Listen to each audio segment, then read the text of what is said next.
My daughter called me on the 23rd of December, 2 days before Christmas, and told me not to come. I was cleaning out the bed of my truck when the phone rang. I remember because I had my gloves on, and I had to pull one off with my teeth to answer it. And I saw her name, Rachel, and my heart did the thing it always does. That little lift, because she doesn't call much anymore, and every time she does, some part of me thinks, maybe this is the year we get back to how it was. She said, "Dad, hey, listen, about Christmas." And I already knew, from the way she said it, the way you know weather.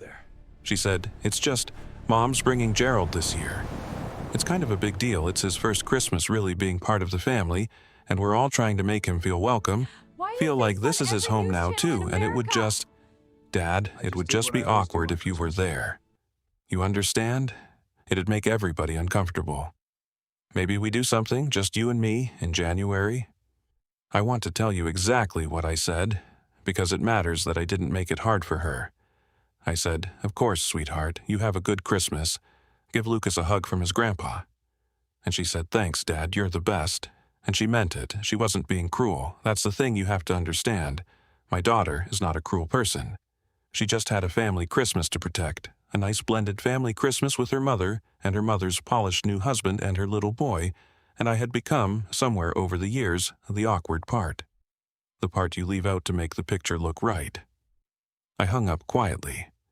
I stood in my driveway for a minute in the cold, and then I finished loading my truck, because I had somewhere to be on Christmas Eve, the same place I have to be every Christmas Eve, and I've never once explained to my family why, and that's my own fault. And it's a lot of what this story is about. I spent Christmas Eve my own way, the way I've spent every Christmas Eve for 33 years. And just after midnight, my phone rang again, and it was Rachel. And she was not calm this time. She was screaming. She was crying so hard I could barely understand her. And the first words I could make out, the words that I think a lot of the country was saying that night in one form or another, were these: "Dad, Dad, oh my God, why is your face on every news channel in America? What did you do? What did you do?" And I looked around at where I was, at what the night had turned into, at the people, and the lights, and the snow still coming down, and I didn't know how to answer her because from where I was standing it didn't feel like I'd done anything except the thing I always do. I'll tell you what I did that night. But you have to understand the past first, and a night 33 years ago, or none of it will mean what it actually means. Now, I want to stop, right there, with my daughter screaming into the phone, because I know what you're expecting, and it's close, but it misses the thing that matters most. You think this is a story about a rejected old man who did something spectacular and got his revenge by ending up famous while the family that shut him out watched on TV. And I understand why you'd want that, and I won't pretend there wasn't a strange justice in it. But if that's what you take from this, you'll have gotten it exactly backwards, and I need you to get it right, because it's the only thing I actually have to offer you. Because I didn't do anything that night to be seen. I want to be as clear about that as I can be. What I did on Christmas Eve, I have done, quietly, alone, with nobody watching and nobody thanking me, for 33 years. The only thing different about this year was that the world happened to be looking. The heroism, if that's even the word, wasn't in the doing. It was in the 32 years before, when there were no cameras, and I did it anyway. And the thing my family had spent years rolling their eyes at, the awkward thing, the reason Dad's never around at Christmas, the weird obsession, turned out, on live television, to be the best thing about me. They just never once asked what it was. So here's the one thing I'll ask you before I tell you the rest. If you have somebody in your life you filed under awkward or difficult or inconvenient, the relative who's always off doing their own strange thing, the one you leave out to keep the picture clean, and you have never actually asked them why, then subscribe and stay with me.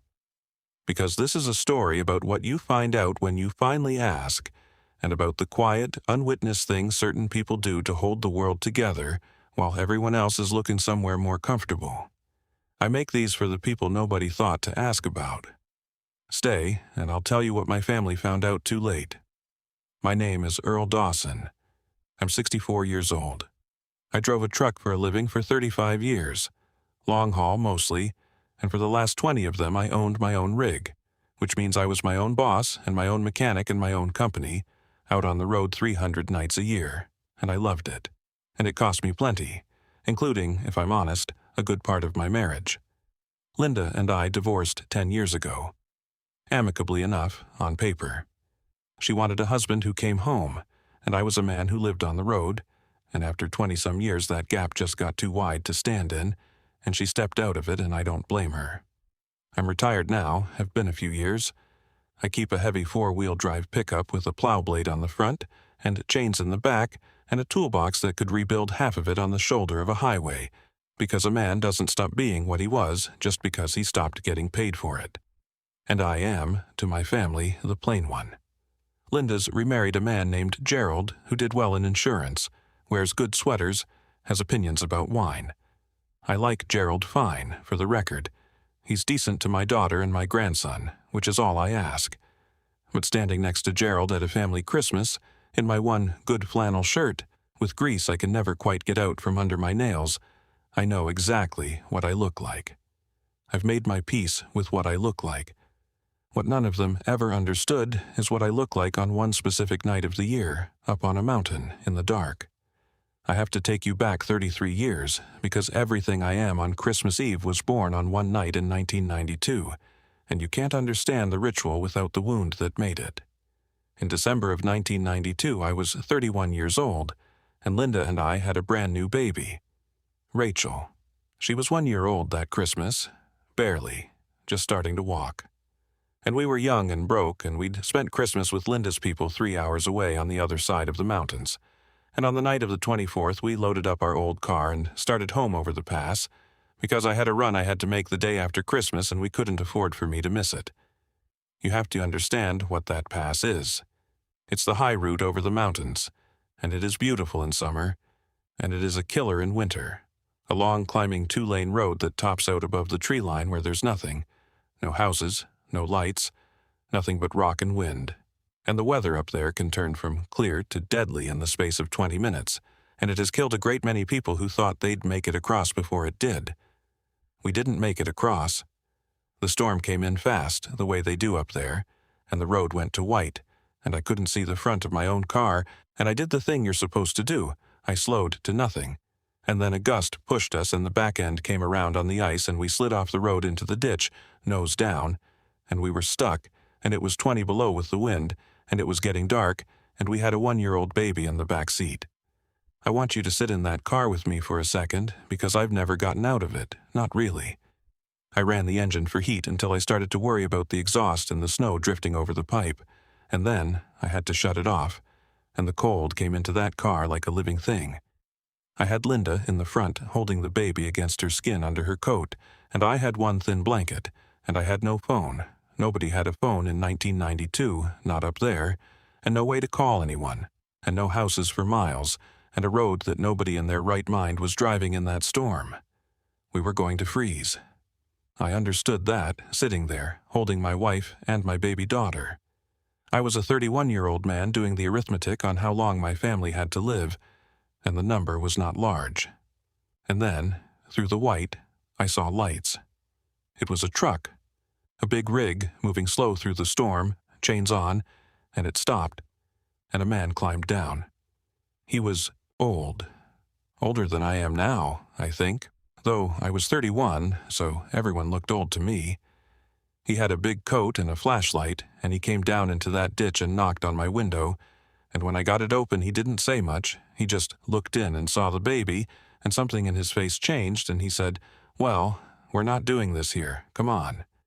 He got us up out of that ditch and into the cab of his truck, which was warm, gloriously warm, and he had a thermos of coffee, and he had blankets, and he had, God bless him, a box of crackers that he gave to Linda without a word, because a nursing mother needs to eat. And he didn't lecture me about driving the pass in a storm with a baby, which he'd have been entitled to. He just got us warm, and he got us safe, and he drove us, slow and careful, all the way down the mountain to a town with a motel, and he waited in the lot until he saw the light come on in our room. And then, and this is the part that made me who I am, then he was gone. I never got his name. I tried. I went back to that road for years afterward asking about him, describing the truck, and nobody knew him, and I started to half believe I'd dreamed him, except that I hadn't, because my daughter was alive. An old trucker on Christmas Eve drove that killer past slow in a deadly storm for one reason, because he knew that on a night like that, on a road like that, somebody would need him. And somebody did. And he saved my whole family and asked for nothing and vanished into the snow. And I have spent 33 years trying to become him. Because here's what I decided, standing in that motel room at 2 in the morning on Christmas of 1992, holding my alive daughter, I decided that a debt like that can't be paid back. The old man was gone. I couldn't pay him. A debt like that can only be paid forward. And I made a promise to him, to God, to whoever was listening, that as long as I had a truck and a working body, I would be on that pass every Christmas Eve, watching, the way he was watching, so that the next family who slid off the road into the dark would see lights coming through the white. And I have kept that promise for 33 years, every single Christmas Eve. Through the marriage and through the divorce, through the years the kids were little, and the years they grew up and away. In good years and hard ones, I have loaded my truck and driven up onto that mountain and spent the night going slow along that pass, stopping for stranded cars, pulling people out of ditches, jumping dead batteries, handing out the blankets and the coffee and the crackers, and driving folks down to safety and asking for nothing, and coming home Christmas morning cold and empty and more full than I can explain. That is the awkward thing. That is the weird obsession. That is the reason Dad's never around on Christmas Eve. Most years, I want to be honest, nothing dramatic happens. That's the part nobody understands about a promise like this. It's mostly boredom and cold. Most Christmas Eves, I drive that pass 8-10 hours and pull maybe one car out of a ditch, or jump one dead battery, or just drive the whole thing twice and see nobody and come home. Some years I've sat in a parking lot at the summit half the night and not turned a wheel in anger, just watching the snow, being available, which is the whole point. The promise wasn't to be a hero. The promise was to be there, on the off chance, every single year, so that on the one night in 10 it mattered, somebody wouldn't be alone up there. I remember one Christmas Eve, maybe 15 years back, I found a young couple stopped dead on the shoulder near the top, no chains, in a little car with bald tires, no business being up there, terrified, engine light on. City kids who'd taken the shortcut and gotten in over their heads. Nothing was really wrong that I couldn't fix in 20 minutes with what was in my truck. But if I hadn't come along, and the storm that was forecast had come in the way it sometimes does, they'd have been 2 more people who died on that pass because they didn't know what they didn't know. I got them turned around and followed them down to make sure, and they never knew how close they'd come, and I never told them, and I drove back up and finished my night. That's a typical Christmas Eve. Nobody films that one. Nobody ever knows. That's 32 of my 33 years. The 33rd was different. Now, here's the part. That's my fault, and I want to own it, because this story isn't just about a family that failed to see me. It's about a man who never let them. I never told them, not really, not the whole of it. Rachel doesn't remember 1992. Of course she doesn't, she was 1. She grew up knowing only that her father disappeared every Christmas Eve, and when she was small and asked where I went, I'd say, "Grandpa's got to go help some folks on the mountain." And to a child, that's just a strange fact about her dad, like a smell or a snore, something you don't question. And Linda knew the story. Linda was in that car. But as the years went on and the marriage strained, my Christmas Eve absence stopped being the beautiful thing that had saved her life and started being one more night her husband chose the road over his family. I understand that. When you're angry at a man, even the good things he does become evidence against him. And after the divorce, the story just faded. Nobody told it anymore. It became your father and his Christmas Eve thing, said with a little sigh, a little eye roll, an old eccentricity. Rachel grew up and had her own life and her own boy. And to her, the past was just the reason her dad was unreliable at the holidays, the reason he made things awkward, the thing that had, in her mind, helped break up her parents' marriage. I could have corrected it. Any year, I could have sat my grown daughter down and said, "Rachel, let me tell you why. Let me tell you about the night you were 1 year old and the old man in the truck. I could have made her understand. I never did. Partly pride. A man who does a thing for the thing itself doesn't want to have to explain it to be valued, or he tells himself he doesn't. Partly, I think I'd started to believe the family's version myself, that it was just my eccentricity, that it wasn't worth making a fuss about. And partly, honestly, because the one year I tried, years back, I got about 2 sentences in and Linda said, "Earl, not the mountain story again," and I closed my mouth and I never opened it again. So when Rachel called that afternoon before Christmas to gently wave me off, I'd make it awkward, she said. She wasn't rejecting a hero. She was gently sidelining her difficult old dad and his weird Christmas habit to protect a nice family Christmas, and she had no idea, none, that the habit she was working around was the reason she was alive to make the phone call at all. That's on me. 33 years of keeping the most important thing about myself a secret, and then being quietly hurt that nobody knew it. You can't do that to people and then blame them for not seeing. I'd hidden the very thing I wished they'd honor. I hung up the phone on the 23rd, and I felt the old ache. And then I did what I always do. I loaded the truck. Because awkward or not, wanted or not, it was Christmas Eve, and somebody had to be on that pass. And for 33 years that somebody has been me. I just didn't know, loading blankets into my truck bed that afternoon, that this was going to be the worst storm that Pass had seen in 50 years. I want to say one more thing about the phone call on the 23rd, and about Gerald, because it would be easy to make this a story about a wicked family. And it wasn't that, and the truth is more useful than that. Gerald isn't a villain. He's a decent man who married my ex-wife and inherited a grown stepdaughter and a little step-grandson, and he was trying, that Christmas, to belong to a family that wasn't quite his yet, and everybody around him was trying to help him belong.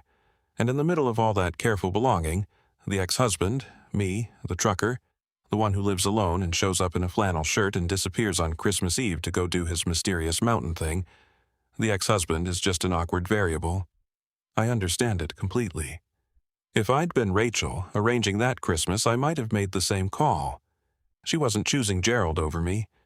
She was trying to give a nervous new stepfather a clean, warm first Christmas, and I was the loose thread, and she tucked me away, gently, with a promise of January. The tragedy wasn't that she was cruel. The tragedy was that she was kind. Kind to Gerald, kind in the way she said it, kind enough to soften it and offer January. And she had no idea that the loose thread she was tucking away was the whole reason the sweater existed. That's what got me later. Not that my family was bad to me, that my family was decent and doing their best, and still had me completely wrong, because I'd let them for 33 years. The forecast that afternoon was bad, but forecasts up there are always bad, and I've driven that pass through blizzards that turned out to be nothing, and clear nights that turned into hell by midnight. You learn not to trust the number. You just go, and you're ready for anything. But this one, even the radio was scared of. They were using words they don't usually use. A once-in-a-generation system, they said, historic cold. They'd closed the interstate on the far side.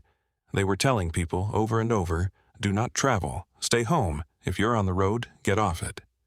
Which meant, I knew, that the pass would be closed to through traffic before long, and the plows in the county and the highway patrol would be pulled to the interstate, and the population centers where most people were, and that lonely high 2-lane over the mountain, the one people take as a shortcut, the one families drive home on at Christmas, would be, for a stretch of hours in the worst of it, essentially unwatched.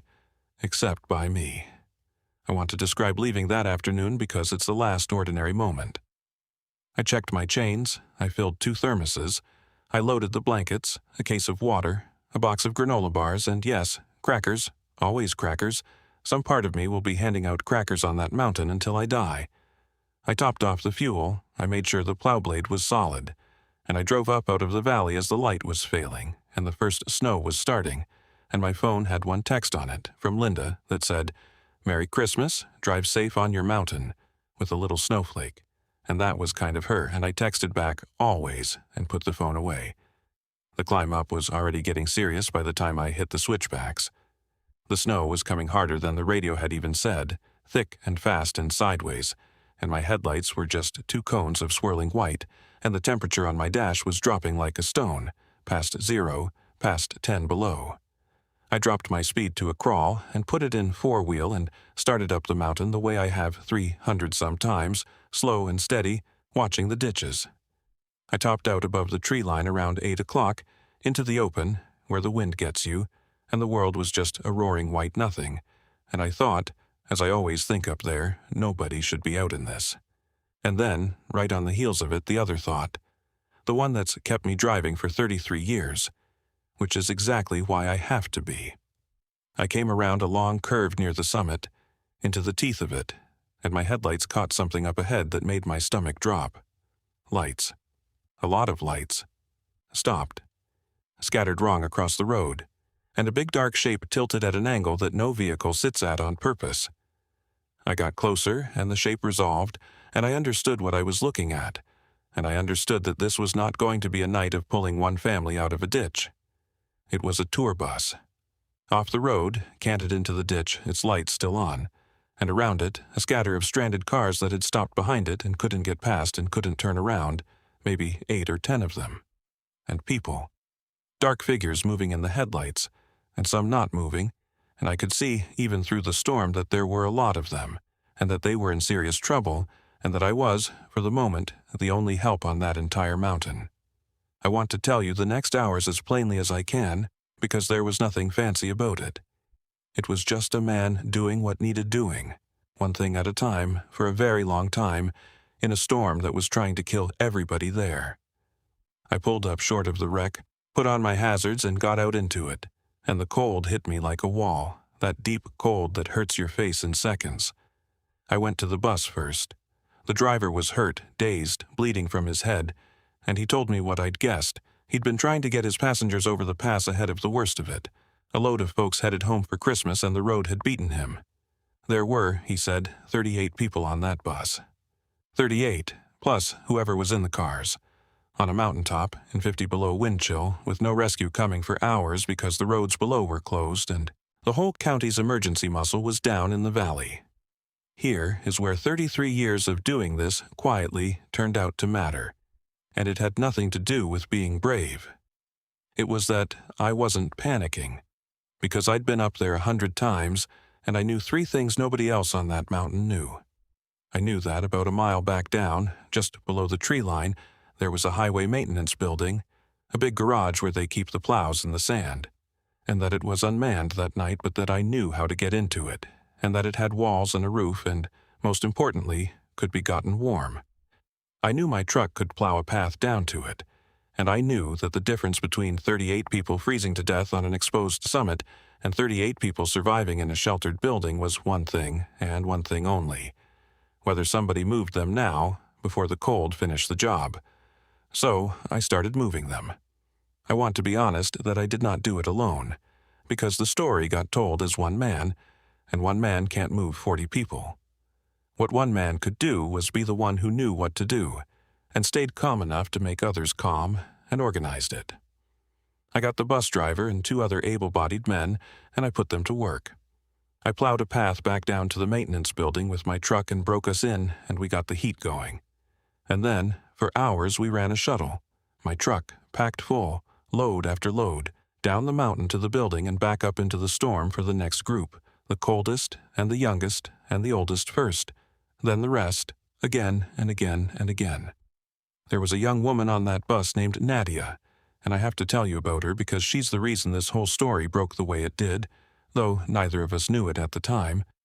Nadia was traveling alone with a baby, a little girl, 4 months old, going to meet the baby's grandparents for the first time on Christmas. And when I got to her, she was near the back of the bus, and she had done what Linda did in that car 33 years before, the thing mothers do. She had stripped down and put that baby against her own bare skin under her clothes to keep it warm with her own body, and she was shaking so hard she could barely speak, and she was so far into the cold that she'd stopped being frightened, which is the dangerous part. That's when you're closest to the end, when the fear goes quiet. I got them into my truck first, that trip, the baby and the mother, right up against the heater vents, and I wrapped them in everything I had, and I will tell you that I drove that load down the mountain praying out loud, which I am not a man who does, praying to that 4-month-old baby to just keep breathing till we get warm, the way somebody once must have prayed for my Rachel. And when we got to the building and got them by the heater, the baby cried. Loud and angry and alive, that furious newborn wail.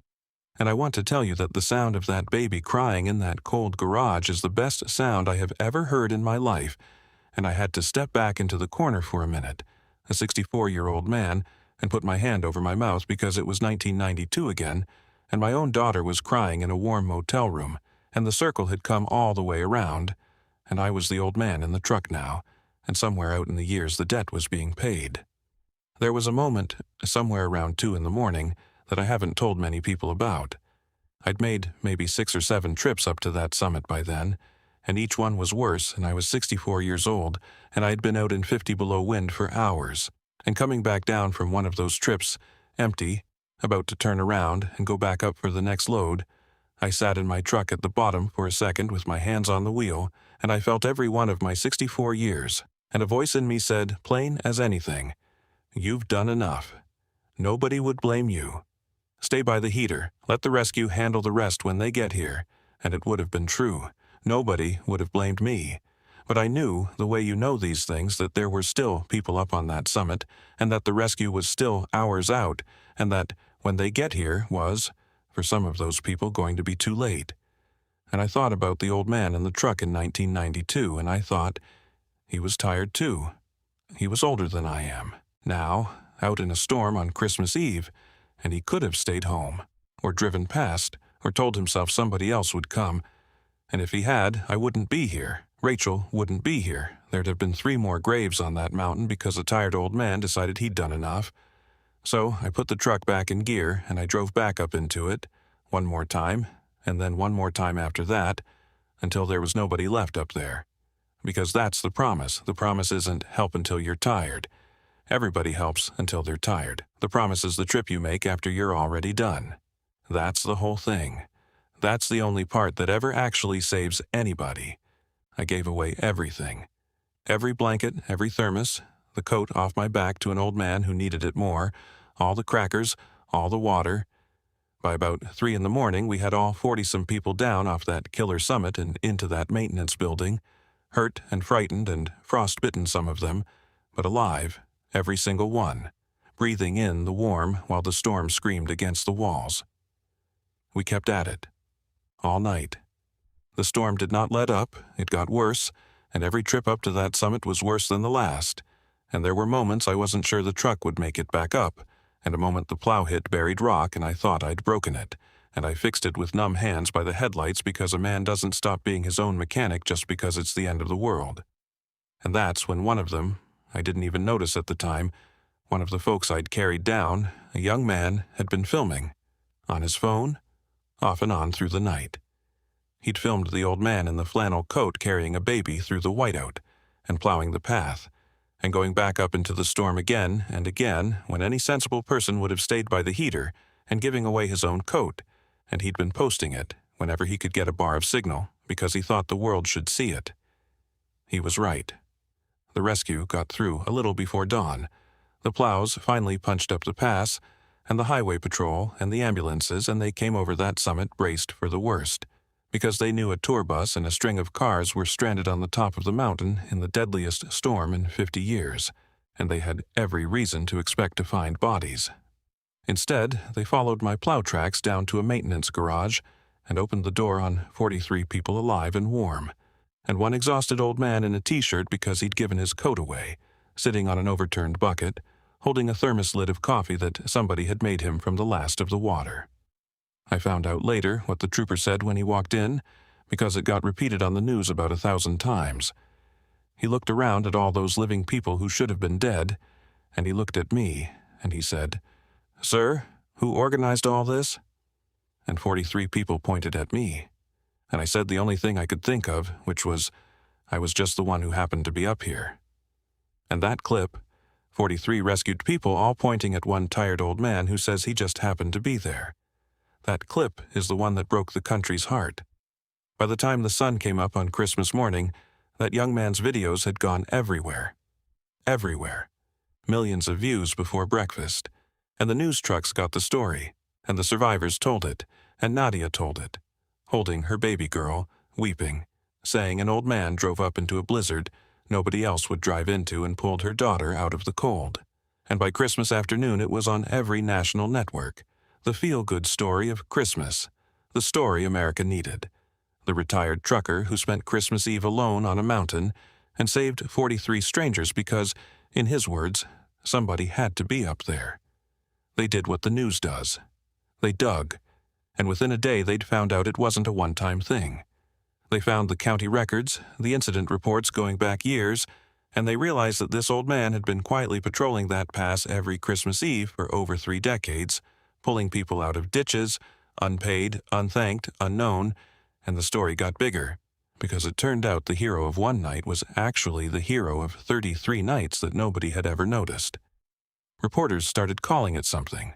They started calling me the guardian of the pass, which is a little much for a retired trucker from the valley, and I asked them to stop, and they didn't. There was talk of a medal. The governor called.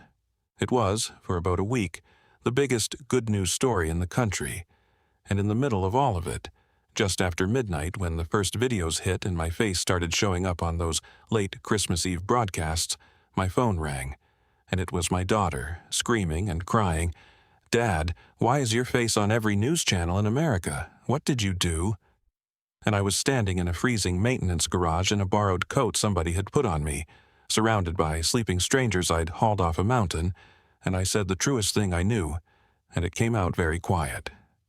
I said, "Nothing, honey. I just did what I always do on Christmas Eve. The thing you all think is so awkward." There were just a lot more of them this year, and somebody had a phone. There was a long silence on the phone, and then my daughter, who 2 days before had told me I'd make Christmas awkward, said, in a small broken voice, "You've been doing this every year? My whole life?" And I said yes, and she said, "Why didn't you ever tell me?" And there was no accusation in it this time, none of the old sigh, just grief. And I finally, 33 years too late, told my daughter the story. Standing in that garage at 1 a.m, with the storm still going outside, I told Rachel about 1992. About the car in the ditch and the 20 below cold and her, 1-year-old against her mother's skin. About the lights coming through the white. About the old man in the truck with the crackers and the thermos, who saved her life and mine and Linda's and drove us down the mountain and waited for the light to come on in our window and then vanished, and whose name I never got, and whose face I never forgot. And about the promise I made in that motel room, holding her, that I would become him. "Rachel," I said, "the thing you all thought was your dad being difficult at Christmas, that was me keeping a promise to the man who saved your life before you can remember. I've been going up that mountain every Christmas Eve for 33 years because somebody went up it for you when you were a baby, and I decided a debt like that gets paid forward or it doesn't get paid at all. Tonight I paid a little more of it. That's all this is. That's all it's ever been." My daughter cried for a long time, and I let her, because some things you have to cry all the way through. She and Linda and Gerald drove out the next day, Christmas Day, through roads just barely reopened to find me, because I was giving statements and I hadn't slept and I wouldn't leave until the last survivor was released to their family. And I want to tell you about my daughter walking into that fire station where they'd set up, in front of the news cameras and the survivors and everybody, and finding me, and the look on her face. She didn't say, "Sorry," not right then, not with words. She just crossed that room and put her arms around me and held on, the way she'd held on when she was little, before the years, and the divorce and the awkwardness got between us, and she said into my shoulder over and over, "I didn't know, Dad. I didn't know. I'm so sorry. I didn't know." And I held my daughter, the baby, from the car, grown, alive, weeping in my arms in front of the whole country. And I told her the only true thing there was, "I know you didn't, sweetheart. That's my fault. I should have told you. I've got you. It's all right now." Even Linda cried. Even Gerald, standing back, giving us the moment, wiped his eyes. And I thought, this is the strangest Christmas of my life, and somehow the first real one I've had with my family in years, and it took a 50-year storm and 43 strangers to get us here. Here's what's happened since, because it's been about 7 months now, And it's not a fairy tale. It's better than that. It's real. The famous part faded, the way it does. For a week, I was the guardian of the pass. And then the country found a new story. Which is exactly right. That's how it should be. I never wanted the cameras, and I was glad to see them go. I did accept one thing. They gave me a small award from the state, and I let them, but I only agreed to go up and take it if they'd let me say something. And what I said was that I wasn't the hero of the story. The hero of the story is an old man in a truck whose name I never learned, 33 years ago, and everything I did that night and every night before it was just his kindness, still traveling, still going, all these years later. I told all those people in that room that if they wanted to honor me, they should go be that old man for somebody. That's the only medal that means anything. Pay it forward, or it doesn't get paid. Nadia writes me. Her little girl is fine, healthy, no lasting harm from the cold, and Nadia sends me a picture every month, and that baby is getting fat and happy, and I have it on my refrigerator, and some mornings I just stand there and look at it with my coffee, because that baby is alive, and I got to be the lights coming through the white for somebody else's family, and there is no feeling like it on this earth. But the thing that actually changed my life isn't the award, or the videos, or the strangers. It's Rachel. My daughter and I are closer now than we've been since she was a little girl. She's been out to see me a dozen times since Christmas. She brings Lucas, my grandson, and here's the thing that undoes me. She's been telling him the story. Bedtime, she tells my 4-year-old grandson the story of his great-grandpa in the truck, and the storm, and the baby, who was his mommy, and the promise, and Lucas asks for it over and over the way kids do with the stories that matter to them. And my grandson, who is 4, has informed me very seriously that when he grows up, he is going to get a truck and go help people on the mountain too. So it's going to outlive me now, the promise. That's the thing I got out of all of it. Not fame. A grandson who wants to be the old man in the truck. And here's what my daughter said to me last month, that I'll carry to my grave. She said, "Dad, I spent years thinking you weren't there for the family. And the whole time, you were up on a mountain being there for everybody's family, including a family you couldn't even remember, which was ours. I had it exactly backwards. You were the most there person I've ever known. I just didn't understand what there looked like. I had to go out to the garage for a while after she said that.